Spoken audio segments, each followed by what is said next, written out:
రిఫరెండంగా భావిస్తారా మీరు? ఇప్పుడు రాజిరెడ్డి ఇవన్నీ కాలం చెల్లిపోయిన మాటలు, అర్థం పర్థం లేని మాటలు. ప్రతి ఎన్నిక మా ప్రభుత్వం యొక్క పనితనానికి పరీక్షనే.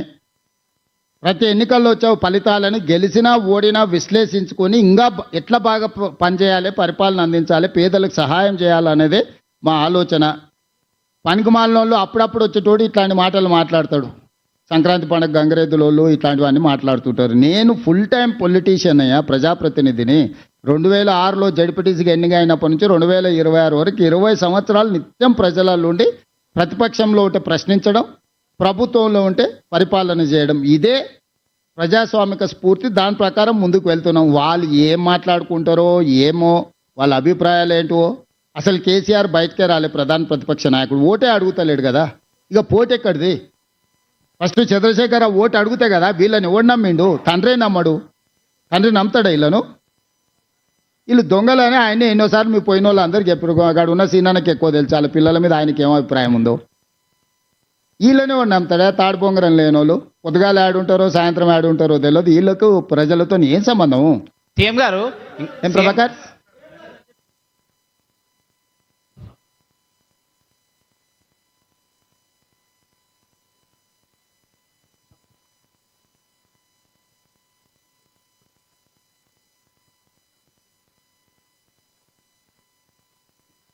ఇప్పుడు అనుమతులు మేము ఇయ్యం, రాష్ట్ర ప్రభుత్వం ఇయ్యదు. మొట్టమొదట బండి సంజయ్ గారు తెలుసుకోవాల్సింది, ఎన్నికల అధికారులు ఇస్తారు. ఎన్నికల అధికారులు కేంద్ర ప్రభుత్వం, ఇదంతా ఒక వ్యవస్థ. చీఫ్ ఎలక్షన్ ఆఫీసర్ ఉంటాడు, రిటర్నింగ్ ఆఫీసర్ ఉంటాడు. ఈ వ్యవస్థ అంతా కూడా కేంద్ర ప్రభుత్వ పరిధిలో, అంటే కేంద్రంలో ఉండే ఒక ఇండిపెండెంట్ అథారిటీ వాటిని చేస్తుంది. ఎవరు అనుమతులు ఇచ్చారు, ఎవరి అనుమతులు నిరాకరించింది అనేది మాకు సంబంధించిన విషయం కాదు. ఎన్నికల అధికారులు ఇవ్వాల్సింది. ఆ సమస్య ఉంటే వాళ్ళతో బండి సంజయ్ గారు మాట్లాడుకోవచ్చు, నాకేం అభ్యంతరం లేదు. మాగంటి గోపి గారి మరణం వెనకాల కేటీఆర్ గారు హస్తం ఉన్నది అని బండి సంజయ్ గారు అంటే ఫిర్యాదు చేయమనుండ్రి. ఇప్పుడు ఫిర్యాదు లేనిది ఒక మరణాన్ని వివాదాస్పదం చేసి రాజకీయ లబ్ధి కోరుకోవాలని నేను అనుకుంటలేను. వారి కుటుంబం నేను కూడా టీవీలలో మీడియాలో చూసిన. మాగంటి గోపీనాథ్ గారి తల్లి, నా కుమారుడి మరణానికి కేటీఆర్ కారణమని ఆవిడ మాట్లాడినట్టుగా నాకు అనిపించింది. బండి సంజయ్ గారు కూడా అదే ఆరోపణ చేస్తున్నారు. నిర్దిష్టమైన ఆరోపణ చేసినప్పుడు కేంద్ర మంత్రిగా నాకు ఒక లెటర్ రాయమనుండ్రి. పోలీసులు పోలీస్ స్టేషన్కు, నాకు తెలిసి హాస్పిటల్ వచ్చేసి మాదాపూర్ పోలీస్ స్టేషన్ పరిధిలో వస్తుంది. మాదాపూర్ పోలీస్ స్టేషన్ కైనా లేకపోతే డీజీపీకైనా బండి సంజయ్ గారు విచారణ చేయమని లేఖ రాస్తే తప్పకుండా పోలీసులు విచారణ చేస్తారు. పోలీసు చట్టం తన పని తాను చేసుకొని పోతుంది. సీఎం గారు ఇక్కడ సీఎం గారు బండి సంజయ్ ఇంకొక అప్పీల్ చేశారు. హిందువులు మొత్తం కూడా బీజేపీకి ఓటేయాలి, కాంగ్రెస్కు ముస్లింలు మద్దతు ఇస్తున్నారు కాబట్టి హిందువులంతా ఏకం కావాలనే ఒక అప్పీల్ చేశారు. ఏం చెప్తారు? ఇప్పుడు నేను అడిగేది ఒకటే, 14 తారీఖు నాడు బీజేపీకి డిపాజిట్ రాదు. మీరు రాసి పెట్టుకోండి. ఇప్పటి వరకు చాలా ఎన్నికల ముందు మనం మాట్లాడుకున్నాం, మీరు అందరు చాలామంది ఇక్కడ సాక్ష్యం. నేను చాలా ఎన్నికలలో మనం విశ్లేషించుకున్నాం, మాట్లాడుకున్నాం. నేను ఈరోజు స్పష్టంగా చెప్తున్నా, ఈ ఎన్నికల్లో భారతీయ జనతా పార్టీకి డిపాజిట్ రాదు. అంటే పూర్తిగా హిందువులు బీజేపీకి వ్యతిరేకంగా ఉన్నారని ఇది రెఫరెండంగా బండి సంజయ్ గారు భావిస్తారా?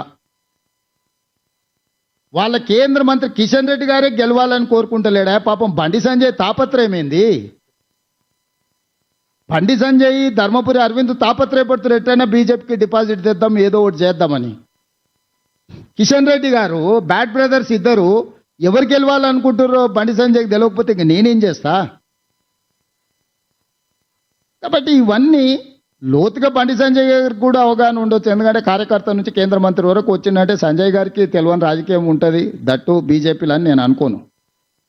నేను ఈరోజు చెప్తున్నా, రేపటి ఎన్నికల్లో బీఆర్ఎస్ ఓడిపోతుంది, బీజేపీ డిపాజిట్ పోతుంది. బీజేపీ డిపాజిట్ అయినప్పుడు బీజేపీతో హిందువులు లేరు అని రెఫరెండం కింద బండి సంజయ్ గారు భావిస్తే దాని మీద మాట్లాడమన్నారు బండి సంజయ్ గారిని.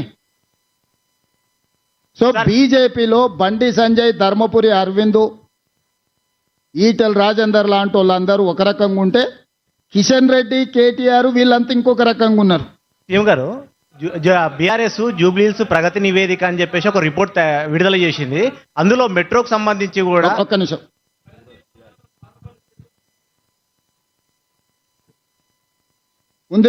ఉన్నాయి అడిగిన బట్టి గారిని అడిగిన బాత్రూంలో కూడా బుల్లెట్ ప్రూఫ్ అద్దాలు ఉన్నాయి. బట్టి గారిని నేను అడిగిన. ఇప్పుడు తీస్తే ఇంకెక్కువ ఖర్చు అవుతుందని ఏం చేస్తలేం. ఇవే కాదు, ఢిల్లీలో కూడా రాండి, నేను ఉంటున్నా కదా ఢిల్లీలో ఇంట్లో కూడా అన్నిటికీ బుల్లెట్ ప్రూఫ్ అద్దాలు పెట్టించిండు. నిజమే అని చెప్తున్నా నేను. దుర్వినియోగం చేసిండు. ఇప్పుడు తీస్తే ఎక్కువ ఖర్చు అవుతుంది, పెట్టడానికి ఒక ఖర్చు అయింది, ఇప్పుడు అవి తీస్తే ఇంకో ఖర్చు అవుతుంది అని తీస్తలేము. మీరు కావాలంటే ఇటు ఉన్న వాళ్ళు అందరిని తీసుకెళ్తా. ఢిల్లీలో కేసీఆర్ గారు నివసించిన భవనమే నాకు ఇచ్చిండ్రు. బుల్లెట్ ప్రూఫ్ అద్దాలు మొత్తం డోర్లే బుల్లెట్ ప్రూఫ్ డోర్లునే నేను మీకు చూపిస్తా. ఈడ బట్టి విక్రమార్క గారు నేను అడిగిన, అన్న లోపలికైతే బాత్రూంలలో మనం పోలేం కదా, ఏందన్న పరిస్థితి అంటే అన్ని బుల్లెట్ ప్రూఫే ఉన్నాయని మా బట్టి అన్న చెప్పిండు. మీరు కావాలంటే ఒక చిన్న విహారయాత్ర కింద మరి బట్టి అన్న రిక్వెస్ట్ చేస్తా, మిమ్మల్ని అందరిని తీసుకుపోయి చూపిస్తా. సార్ సీఎం గారు